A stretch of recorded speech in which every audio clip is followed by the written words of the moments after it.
guys, Carolina here. Welcome to my channel. So this is my very first video regarding the outcome of my IVF transfer that happened in the beginning of September. Today is November 27th, so it's been over 2 months. And if you do follow me on Instagram, you already know the news. We just announced that I am pregnant, so everything worked.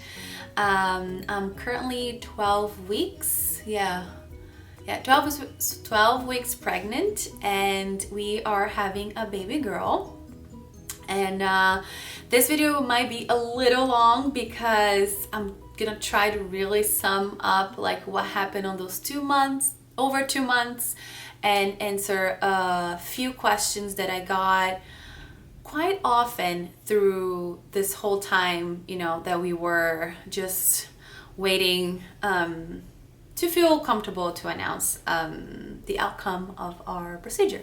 So yay! So you're having a girl.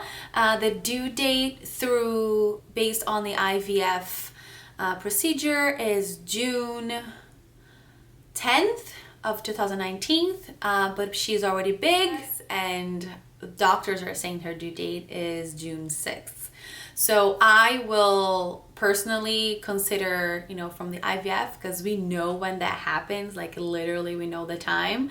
So I feel like that's the safest one to be based on. So that's my videos and everything is going to be based on my IVF date, my transfer date from IVF. And so anyways, one thing that I need to tell you and to admit is that this pregnancy has been way harder than Sebastian's pregnancy. I do think the major reason is because when I got pregnant with Sebastian, I was like really healthy and I was eating really well and I was in a very good path, like with health and fitness for years, for like seven, something like that, years. And after I had Sebastian, I never got to, I guess, like fully go back to it, both on my eating habits. Exercising, I actually got to the point that I got where I wanted to be, but so I feel like that really hit me on this pregnancy. And it's crazy. I mean, a lot of people say that being pregnant with a girl and with a boy are different. You know, the girls are definitely harder on you, but I mean, it might be something, you know, I don't know if it's proven or not, but I really believe that what you put in your body makes a huge difference, you know, on how you react to things. And I really think my body reacted to this pregnancy, was a little more freaked out due to my previous health situation. For instance, if you have been watching my other videos, I've been working along with Integrative Wellness Group, and the one thing that they did with me right before I did my procedure was to go and did like a huge like screening, like blood work, and the results came back and I was already taking prenatals on and off, but I was already taking prenatals, you know, prior to the transfer, and my iron was like super duper low. It was low for me not being pregnant. It was like almost negative. And then after a few weeks, I was like, I was not feeling good, and I'm gonna explain more to you, but I was not feeling good. I was extremely tired, and which, you know, you expect when you get pregnant. I know I have a toddler to run around, you know, I know I'm pregnant, I know everything like combined doesn't really help on that sense, but it was like another level I cannot even explain.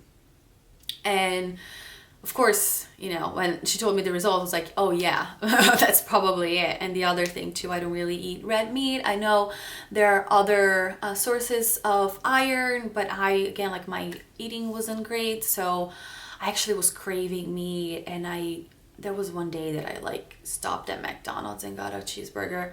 I'm not judging anybody that goes to McDonald's, but that's just something that is not part of my diet for the longest time. And I craved it. So it was very weird for me. Okay, so that's one of the questions already. If I had cravings and how I was feeling.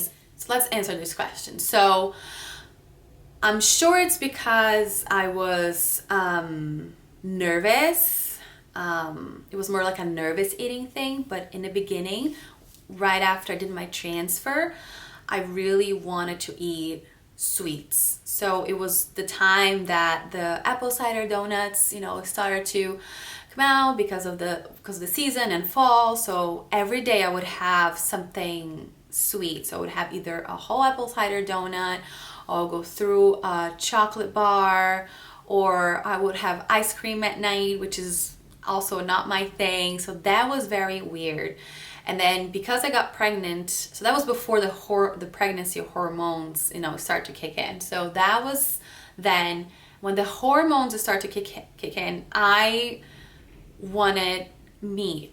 I was like a super carnivore, which again, it's not like me. And I wanted to have burgers, just burgers. I actually think we went out one day and I ordered a burger. Which again, it's like, I mean, I'm not saying that you shouldn't do that, but it's just like so weird for my normal.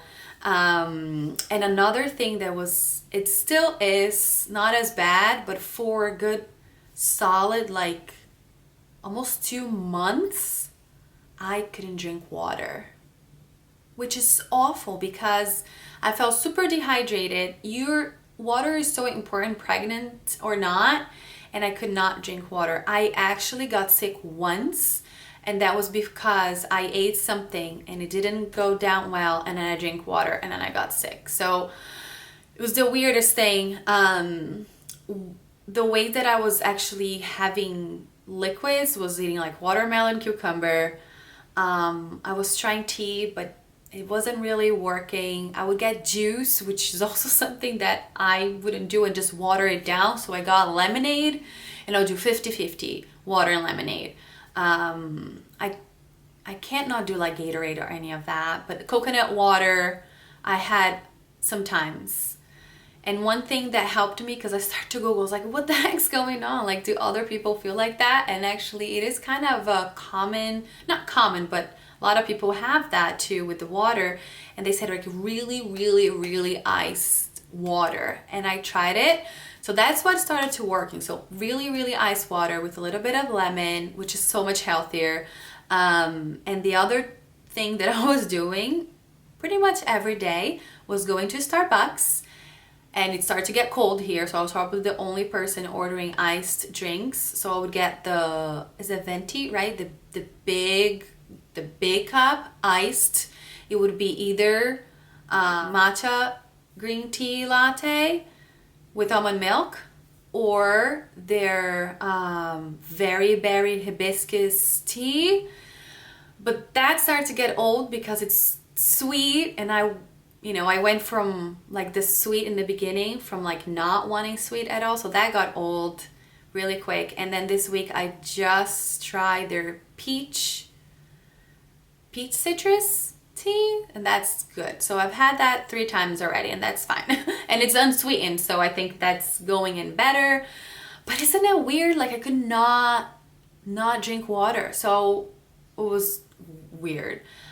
Still, my eating habits are not the best, but I started to take the supplements and vitamins and everything, that they suggested me to do from the people that I've been working with, integrative wellness, and that has been helping a lot. All right, so that was the question, how I was feeling in terms of how tired I'm feeling. So I was really extremely tired, and the cravings, weird cravings. I feel like now at 12 weeks things started to go back to normal. I feel a little bit better, like an energy point, and I started to make healthier choices throughout the day of what I'm eating or not. So there's hope. And the end of this week I'm actually starting working out again. I'm gonna start teaching Zumba again, only on Fridays for now, and I'm excited about that too. So I think everything is gonna start falling back in place, but that's it. Now, staying on the same exercising subject, that's another question that I got a lot from people that have been watching and following me through my IVF journey. Like, what I'm gonna say now is like super personal, and again, like I don't judge whoever thinks differently, or if you feel like you need to do something different. But having baby was always, or growing a family on that sense, was always a dream. And the whole time I was 100% okay if I need to take a break from exercising in order to fulfill that dream. When I did the first round with IVF, it was a longer periods of time that I needed to stop exercising this time around, because the embryos were already frozen and they literally just need to put back home. That my doctor said, okay, so just take it easy for 2 days after the transfer, and transfer me when they put the embryo back inside of me. It's super quick. It's like, you can, take it easy for the next, 48, 72 hours, and then you can go back to doing what you do. Just don't let your heart rate go over whatever, which is, it's so low, and don't lift weights. And I was like, well, that's pretty much what I do besides my YouTube channel and, sitting in front of the camera and talk to you guys.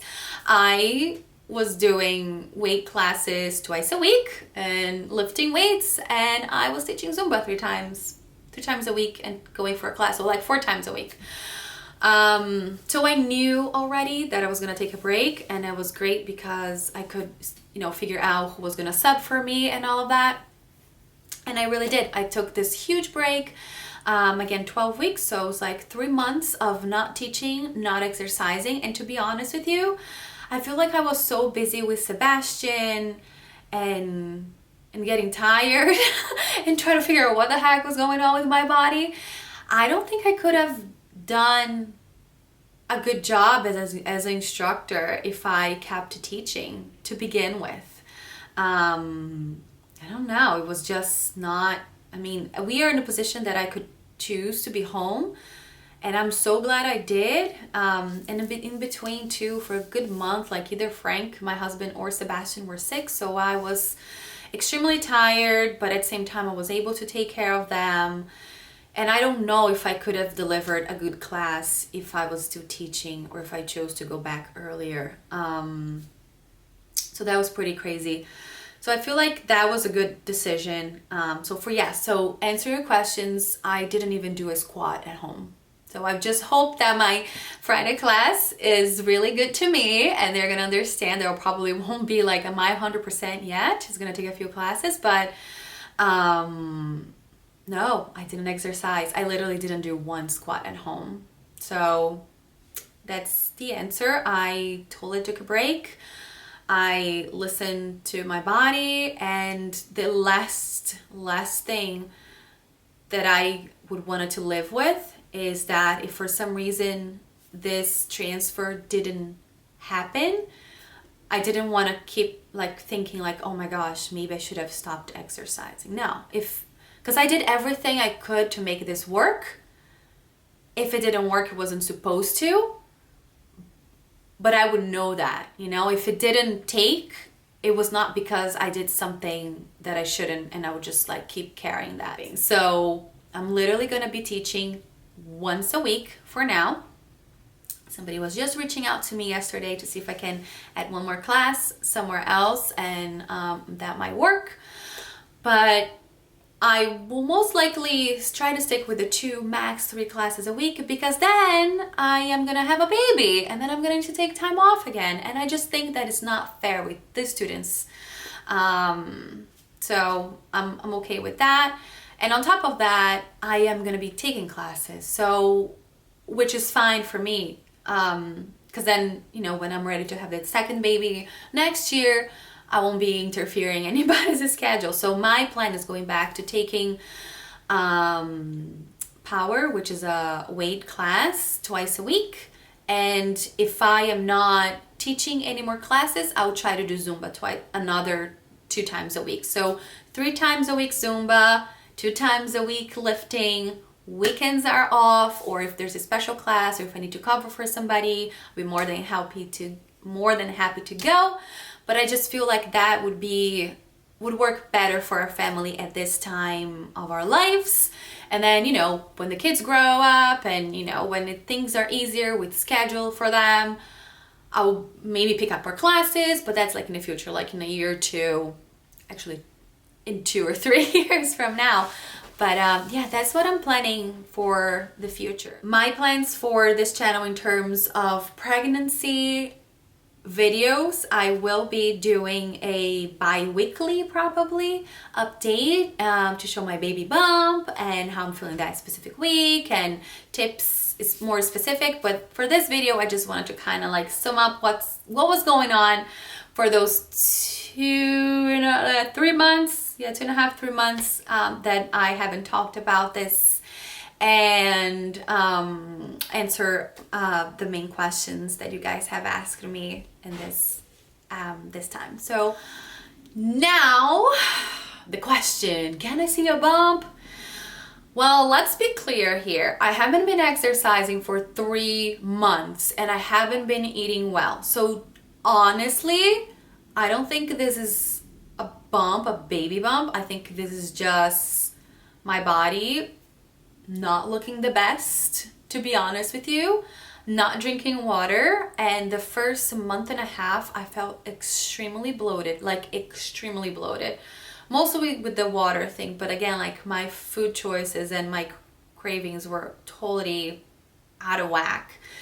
And again, like I'm only 12 weeks, which is a lot already if you think like I'm almost, you know, it's a good portion of the pregnancy, but the baby is the size of what now? Is the size of a plum. Has only 2 inches. So you know, shouldn't have a ginormous belly because it's 2 inches. It's like this. It's teeny weeny. And 1/2 ounce. So size of a plum. So it shouldn't take that much room. But, all right, here we go. Because I know you want to see it, right? So I wore this. Well, front's hard, but I don't know if you guys can see. I'm literally more bloated than anything. But seriously, like comparing with the pictures from my last pregnancy, I'm like double the size. Ugh. I'm not even gonna show you because it's sad. But anyways, guys, thank you so much for watching. I will be posting a bi-weekly update on this pregnancy with more photos and specifically more symptoms and how I feel. But for this one, I just wanted to kind of like sum up the whole 2-3 months that I've been keeping this as a secret. All right, thank you so much for watching. I'll see you soon.